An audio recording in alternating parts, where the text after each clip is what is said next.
Hello, everybody. My name is Isis Daniel, and I am the Millennial Song. And today we are here for what? For who? Tasting Thursdays. Hey, Tasting Thursdays with your girl, the Millennial Song. Yeah, girl. Y'all know it's gonna be recorded. It's gonna be a whole thing. Wait on it, okay? I just gotta talk to my sister and see if she's down to record. And I'm sorry about this squeaky chair. I don't really know what's happening, but it's like squeaking, and I don't feel like stopping the video and getting a new chair. So bear with me.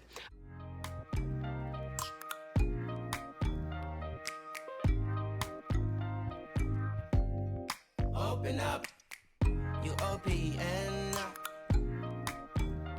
All right, so last week I was supposed to record, but my wine got caught up with my friend.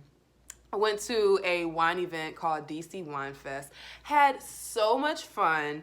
But yeah, so we bought some wines that I really wanted to taste, show you guys, talk about millennials and every aspect of the wine industry today. Because, you know, I am the Millennial Song. All right. And we are here not only to taste wine, but the whole purpose of me is to really make sure that wine is accessible to you, that you are really understanding wine so you can walk into any store and order. And I want you to know exactly, you know, what's happening in the millennial world as far as wine is concerned. So I'm talking trends. I'm talking about hot new topics in the wine world that you are so interested in. Now, that being said, when we went to the event, it was amazing to see the creativity throughout all of these different, you know, wine producers and winemakers and everything. It was really cool. We have one wine that we're going to feature today in particular as far as their marketing. I've been doing a lot of research as far as what the millennial wants in wine or what they are, you know, attracted to. And I really want to go down the line with you guys and kind of touch on different things I saw that correlated with my research. And I was just like looking around like, oh my God, this is millennial heaven. Like it was great. It was great. But yes, I don't know why I did that. All right. So I have my little notes here from way before I even went to this wine event. And I just want to let you guys know a lot of the hot trends that are happening in the United States of America. All right. So pink wines, which are rosé wines, right? Rosé, very popular in the United States. It is peaking, and usually you would attribute rosé wines to summer, but it's becoming so popular that people are drinking it all year long. So that's something that you really, if you're in the wine world with me, and you are kind of shutting down all your rosé wines as we are entering the fall season, I would suggest you slow your roll just a tad because it's not the case. A lot of people are still interested in rosé wines. I love rosés, but I'm more of a red girl.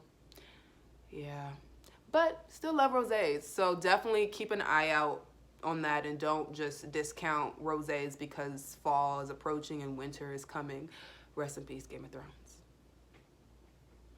All right. Anyway, moving on. Bubbles and fruitiness. That's, you know, there's always a function that you can have a great bottle of sparkling wine or champagne. Always. You can find any reason and any day of the year to drink some bubbly. That's just what it is.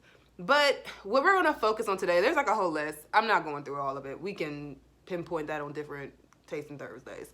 But one thing that we're going to talk about today, cans and creative packaging. So those two things are very much millennial, all right? And it's so popular that they actually thought that putting wine in a can was going to be like a little fad, it's a little trendy thing. But it's been going on for so many years now that it's starting to become its own real market. And I found it very interesting. So Urban Winery, if you're familiar, that's in Silver Springs. Maryland. They were at the event, and I met the owner. Super, super cool guy. Shout out to him. I'll write some of his information down so that you guys can know who this guy is and look up Urban Winery and all that jazz. But he had these like two or three, no, it was, I think it was like 3 wines in a can, and they were so good. Like, they were so good. I mean, when I could totally understand why they were popular during the summertime, because they were perfect for going to the beach, if you can drink at the beach,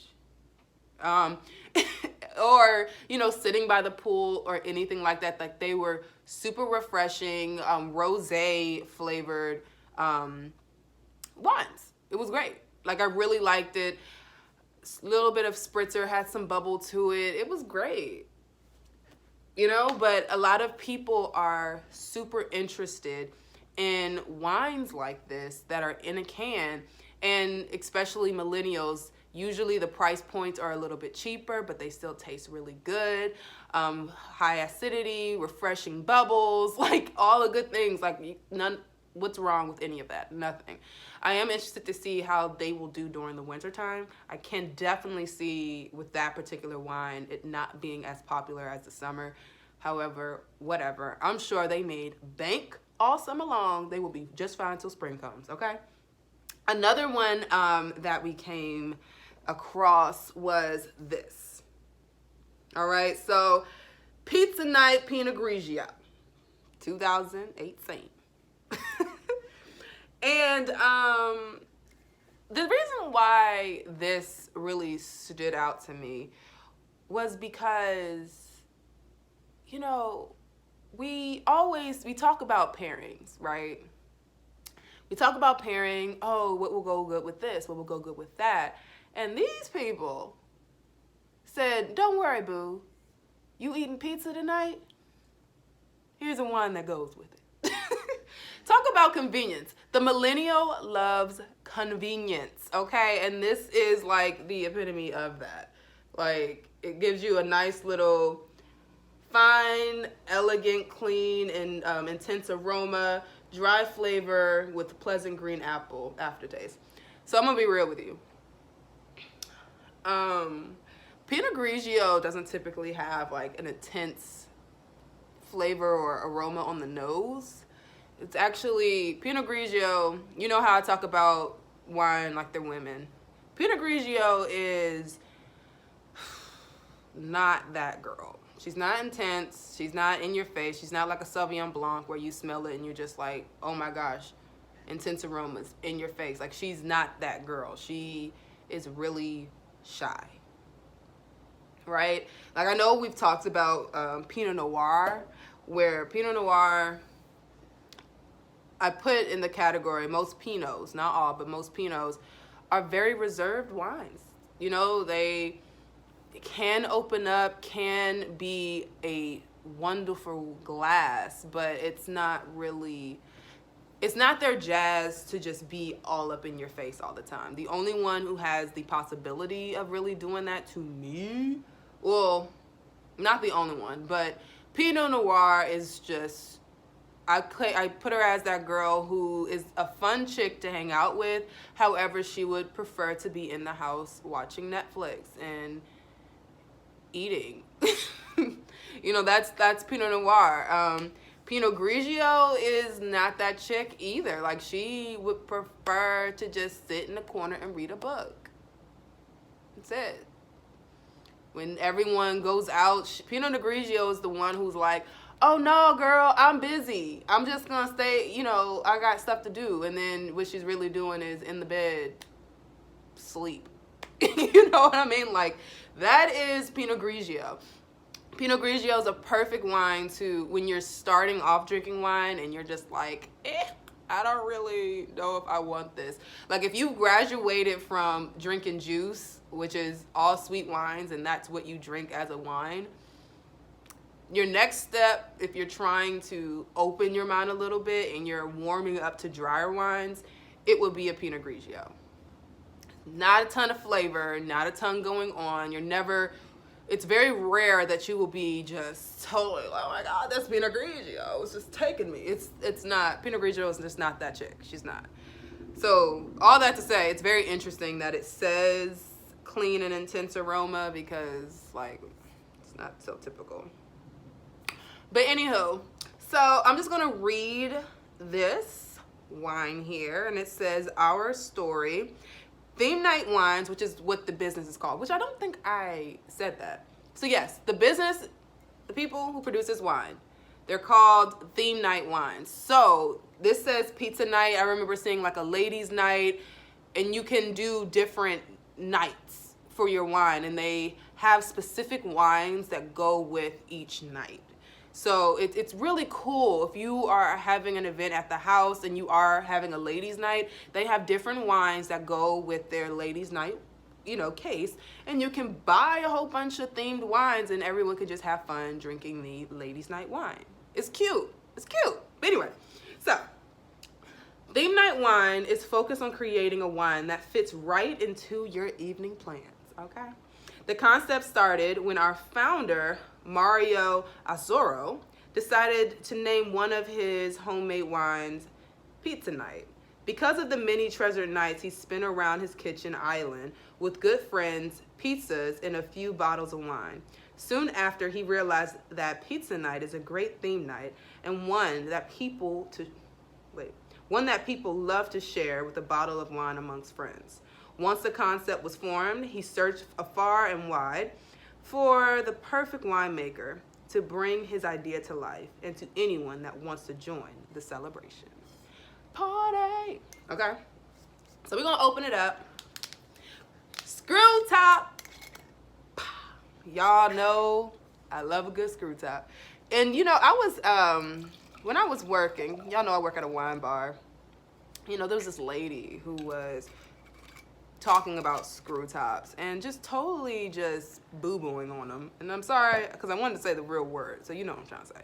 But yeah, she was just like, screw tops. Oh, heck no, I would never. Blah, blah, blah. And I'm just like, boo, it's not that serious. Okay, chill out. Screw tops, they're so convenient. They're another convenience for millennials. Screw tops, they're wonderful. I lie to you not. There have been nights where I came home from work or I did an event or something, and I come home, I want a glass of wine, and I went and I had to taste. I know I'm all over. Start over. I come in the house, I'm tired, and I say I wanted a Cabernet Sauvignon, right? Come in there, see that cab, and I'm just like, dang, I gotta open that thing. And right next to it will be a Pinot Noir. I will definitely grab that Pinot Noir, screw it open, and enjoy the rest of my night. Like, there are nights where it's too much work. And I feel like a lot of millennials feel that way, which is why screw tops are booming, because it's just out of convenience. You don't always want to just work for what you want. Sometimes you just want it to be easy. There's a lot of people who feel that way about many different things in life, but we're just gonna move on. I digress. So, yes, millennials, let's go ahead and open this baby up. I'm interested to see exactly how amazing this wine is. I wish I had some pizza, because y'all know I would definitely eat some pizza and see what's popping. Now, I will say, one way that I test like the aroma of the intensity and aroma of a wine is if I am swirling it and opening it up, if I can get any hint of, notes of any flavors from this distance, okay? And I'm not gonna lie, I do smell a little bit, so, okay.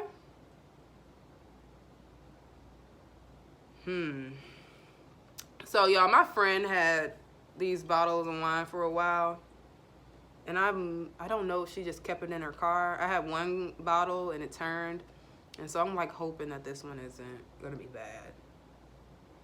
So you definitely get a lot of, like, apples and citrus, some lemon. In Pinot Grigio, you're not really gonna get much else. Okay, I'm just saying. I'm just saying. Let's see. So yeah, it definitely does have a nice intensity in the aroma. So you telling the truth, boo. You was telling the truth. Yeah, that's it. It's like not even. I didn't even look at the color, but it's too many colors over here to really tell what's going on. Y'all don't see what's happening below the camera. It's a lot going on, but yeah, I can't really tell the color because there's just too many colors around me right now. But it's clear. Say.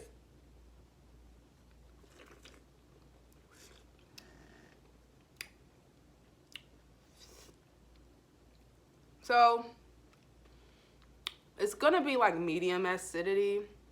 Acidity isn't like super high through the roof like a Riesling or a Sauvignon Blanc. It's not like that. Definitely get apple and lemon. It is, the aromas definitely are there.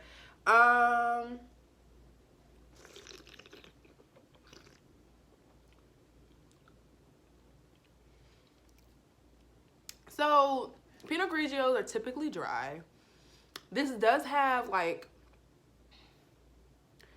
a little, like a faint sweetness to it. It's not sweet enough for me to be comfortable saying off dry, but it's definitely not as dry as most Pinot Grigios that I've had.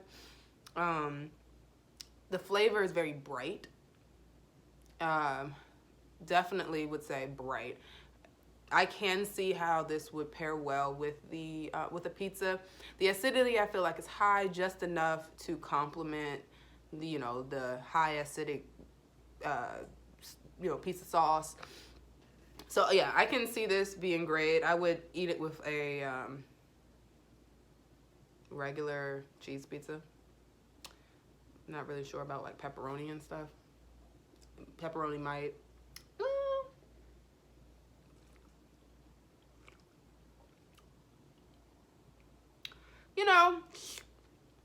Maybe a high. It's like medium plus in the acidity. It's enough there to, like I said, fight off the acidity of the pizza sauce. I hope we're remembering, right? So when we are pairing foods with acidity, your wine needs to be as acidic, if not more acidic, to kind of fight off the wine. Same goes with flavor. I would be careful to have a pizza with tons of stuff on it with this. I'm not sure if it could, stand the intensity of flavor. It has some significant flavor though, so it's not too bad. But if you are like everything on your pizza and you have this wine, I'm not so positive. But this wine is bright, nice acidity, has some personality to it. Would I drink this? Yes. It's not bad. It's not a bad Pinot Grigio. If you're looking for a wow factor, it's not that, because you're not going to really get a wow factor from a Pinot Grigio. Not typically. If you know a Pinot Grigio that will blow me out, tell me, and I will love to taste that. But for the most part, Pinot Grigios are super basic, easy to know, easy to drink, and that's not always a bad thing. Imagine all your friends being in your face, all over the place, loud. Sometimes you need that calm friend. And that's why I love Pinot Grigio. Do not think that I am talking smack about Pinot Grigio, because that's not the truth. It's a chill glass of wine, literally. And it's just a cool, this is a cool glass. So would I recommend this? Yeah. All right. But I want to know how you guys feel about, the theme night wines. You know what I'm saying? Like, I like it. I think that the main reason why I like it is out of convenience. I think that it's also super, super, super cute to have a wine that is so specific, or theme night. Definitely for like a ladies' night. I just think that it's adorbs. I don't know how I feel about the packaging 100%, but it's still, I don't know. I like it. I like the idea. I think that how it looks could be a bit more sophisticated looking. Honestly, I think that it's supposed to be easy millennial, but I think that they could make it just a little cuter. It's just my opinion. It really doesn't matter, but it is my opinion. I like the idea. I like the concept. The wine does not taste bad. It actually tastes pretty good. So you guys are on to something.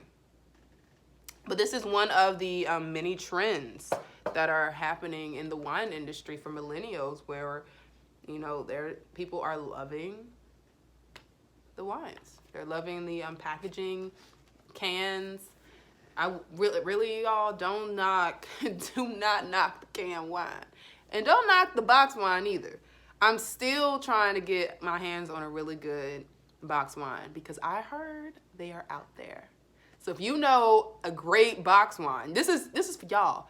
Tell me what to drink next, because I will get that bottle of wine, that can of wine, or that box of wine, and we are going to drink it. Okay?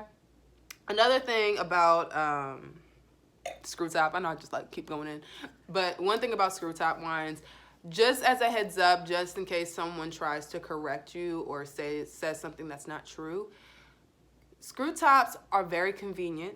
They're awesome. However, if it's in a screw top, the aging, don't try to age it. All right? So if it has a cork, age is great. You want to have, you know, very dark, consistent, cool temperatures, away from sunlight, tilt it down so that there's constant, the wine is moisturizing the cork, right? So we make sure that the cork doesn't get, you know, shriveled up and dry and then letting oxygen in. That's not what we want.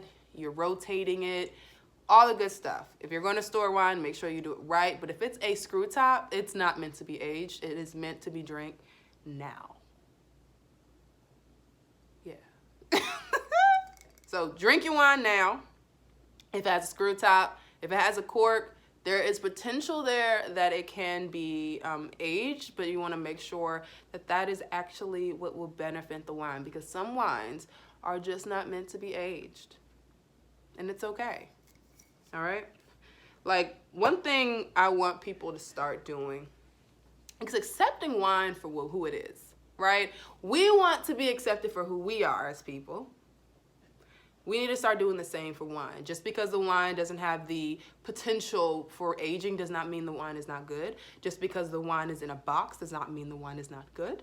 Just like, you know, we could go all day just because it's in a can. Just because it's called pizza night does not mean that the wine is not good. We have to open our minds and be willing to explore everything. All right? So, yes. So if you guys have any questions about any wine, or you want some more tips and ideas of what's trending in the wine world, especially emphasizing on millennials, please let me know. We have some great guests that should be coming on the show shortly. And yeah. As far as my blog goes, y'all, I've been so busy. I need to really start that up. I am telling you guys so I can stay accountable. Ask me about my blog so I can make sure that I'm putting that out there for you. I'm just trying to get some things set up. Yeah, I'm getting ready to go on a trip. There's a lot going on. My birthday is coming up, y'all. So I'm excited about that. Yeah, the big 25, quarter century. 15 years, I'm gonna be 40. Yeah, it's real. And it's crazy, y'all. I'm just gonna have a moment. With you guys. I remember when I was 19 and I got my first job, and everybody was like 25 and up. And I remember feeling like a baby. And it's just so hard because I'm like, oh my God, I'm them. It's crazy to me. It's really crazy, but yes, here we are. I'm going skydiving the morning of my birthday, October 3rd. And, you know, I don't think I can record it, but I'm going to see what I can do, because I think I really want to record it and show you guys my birthday experience.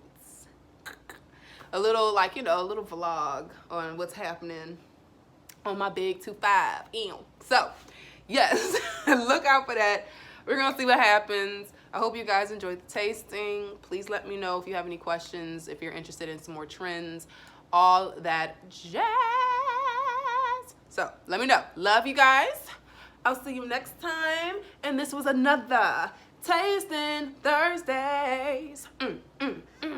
Tasting Thursdays with your girl, the Millennial song. All right, y'all. Let me leave y'all alone. I love you. See you next Thursday.